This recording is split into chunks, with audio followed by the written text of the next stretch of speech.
Bonjour, bonsoir à tous et à toutes. Bienvenue dans ce nouvel épisode du podcast La Team 2-0. Comme vous le savez, ici nous parlons de football, de tout le football et rien que du football. Avec vous, Francis à la présentation et je suis une fois de plus accompagné de Dr B. Quoi de neuf, docteur? Salut Francis, salut la Team 2-0, j'espère que vous allez bien. Alors, ravi de vous retrouver pour ce nouvel épisode de la Team 2-0, j'espère que vous êtes tous en forme. Au sommaire de cette émission, nous allons donc revenir sur le match de qualification entre l'équipe d'Argentine et le Brésil. Par la suite, nous aurons le débat du jour qui sera consacré aux Lions indomptables du Cameroun et le communiqué des joueurs de l'équipe nationale du Cameroun. Et enfin, pour terminer, nous aurons la rubrique validé, pas validé. Satisfait du sommaire, Dr B? Comme d'hab, toujours de quoi se mettre sous la dent. Alors, Dr B, quel est ton validé de la semaine? Alors, ce que je valide cette semaine, c'est tout simplement l'attitude des joueurs argentins. Pas que pour le récent match contre le Brésil, mais disons-le, c'est une équipe qui est tout le temps attaquée sur les réseaux sociaux. Ils sont toujours accusés de comportements Déplacé, offensants, de racisme envers les autres. Mais ils répondent que sur le terrain. Depuis plus de 4 ans aujourd'hui, depuis la Copa 2021, je pense que je le dis sans risque de me tromper, je crois que c'est la meilleure nation au classement FIFA, c'est la meilleure, même sur le terrain, c'est la meilleure équipe nationale de l'heure. Donc, laissez les réseaux et jouer au football. Si vous avez un truc à leur reprocher, voilà, gagnez sur le terrain. Je crois que les Brésiliens l'auront appris à leurs dépens. Voilà, après la cinglante défaite qu'ils ont pris récemment, ça leur apprendra, quoi. De mon côté, ce que je valide, c'est l'équipe du Soudan qui, actuellement, dans son groupe de qualification pour la Coupe du Monde, est en train de faire plutôt un bon parcours. L'équipe du Soudan, l'équipe des Comores. Les petites nations africaines commencent de plus en plus à sortir la tête de l'eau et les deux équipes sont toujours au coude à coude avec les grosses nations pour la qualification pour la Coupe du Monde. Et il se pourrait que pour la prochaine Coupe du Monde, nous ayons des premières, que ce soit pour le Comore et pour l'équipe du Soudan.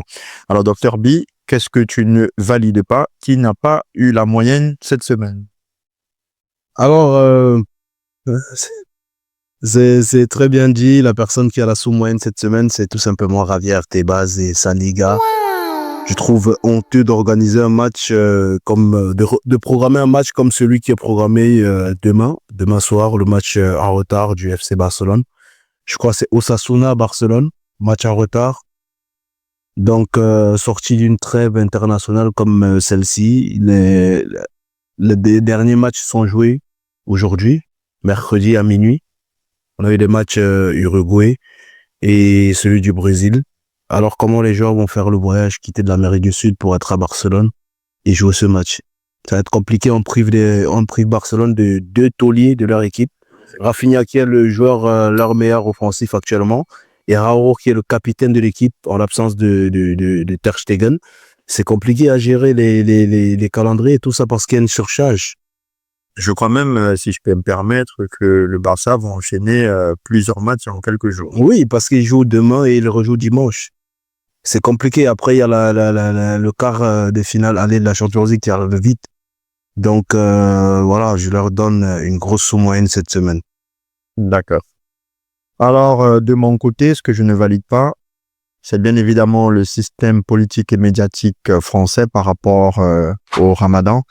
Il y a une polémique qui a eu lieu lors de la dernière journée de championnat où les joueurs ont eu quelques secondes de pause pour le jeûne du Ramadan et malheureusement, les médias français et les politiques français se sont emparés de l'histoire pour, une fois de plus, dénigrer et stigmatiser les populations musulmanes.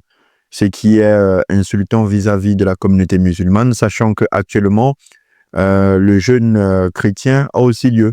Bizarrement, je n'entends pas ces mêmes instances critiquer le fait que des joueurs chrétiens fasse le signe de la croix ou observe le jeûne. Mais à chaque fois qu'il y a un jeûne du Ramadan, c'est systématiquement critiqué par la presse locale française. Alors que de l'autre côté, les voisins, que ce soit les Anglais, les Espagnols, les Italiens, et on l'a même observé lors du match de Ligue des Champions entre Lille et Dortmund, que l'UEFA autorise des pauses pour la rupture du jeûne du Ramadan. Donc, je donne une très mauvaise note et je ne valide pas le comportement des instances du football français. Nous arrivons donc au terme de cette émission. Je vous invite, si vous avez apprécié le contenu, à liker, à partager afin que notre chaîne puisse grandir et surtout à nous envoyer vos suggestions pour qu'on puisse vous offrir un meilleur contenu. Prenez soin de vôtres.